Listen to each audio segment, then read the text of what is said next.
England के एक विद्वान को युवावस्था में राजदरबारियों में जगह नहीं मिली, इसलिए जिंदगी भर वह अपने भाग्य को सराहता रहा। बहुत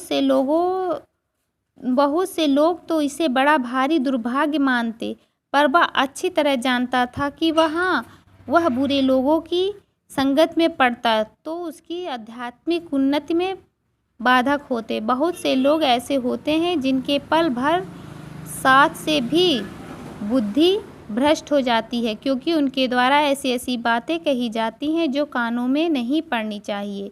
चित्त पर ऐसे प्रभाव पड़ते हैं जिनसे उनकी पवित्रता का नाश होता है। बुराई अटल भाव धारण करके बैठती है।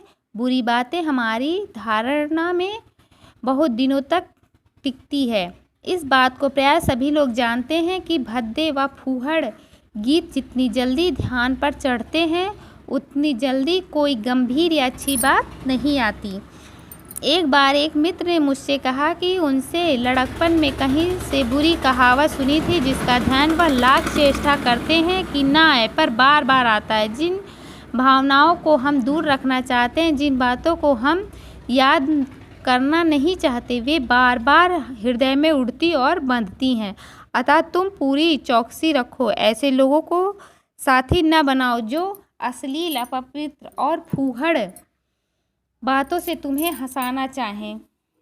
सावधान रहो, ऐसा न हो कि पहले पहले तुम इसके एक बहुत सामान्य बात समझो और सोचो कि एक बार ऐसा हुआ फिर ऐसा ना होगा, अथवा तुम्हारे चरित्र बल का ऐसा प्रभाव पड़ेगा कि ऐसी बातें कहने वाले आगे चलकर आप ही सुधर जाएंगे। नहीं, ऐसा नहीं होगा। जब एक बार मनुष्य अपना पैर कीचड़ में डाल देता है तब फिर यह नहीं देखता कि वह कहाँ और कैसी जगह पैर रखता है। धीरे धीरे उन बुरी बातों के अभ्यस्त होते होते तुम्हारी घृणा कम हो जाएगी। पीछे तुम्हें उनसे चिढ़ नहीं होगी, क्योंकि तुम यह सोचने लगोगे कि चिढ़ने की बात ही क्या है। तुम्हारे विवेक कुंठित होते जाएंगे और तुम्हें भले बुरे की पहचान न रह जाएगी। अंत में होते होते तुम भी बुराई के भक्त बन जाओगे। अतः हृदय के उज्ज्वल और निष्कलंक रखने का सबसे अच्छा उपाय यही है कि बुरी संगत की छूत से बचो। एक पुरानी कहावत है, काज की कोठरी में कैसो ही सयानो जाए, एक लीक काजल की लागी है पै लागी है। अब देखिए, ये जो है आपका है इस निबंध में आचार्य रामचंद्र शुक्ल जी ने मित्रता के बारे में बताया है कि मित्र कैसे होने चाहिए। देखिए, कबीरदास ने भी कहा है, कबीरा संगत साधु की हरे और की व्याधि, संगत बुरी असाधु की आठों पहर उपाधि। मतलब कबीरदास जी कहते हैं कि अगर आप साधु की संगत करते हैं तो आप दूसरों की व्याधि को भी हरण करते हैं, और अगर आपकी संगत बुरी है, आठों पहर उपाधि।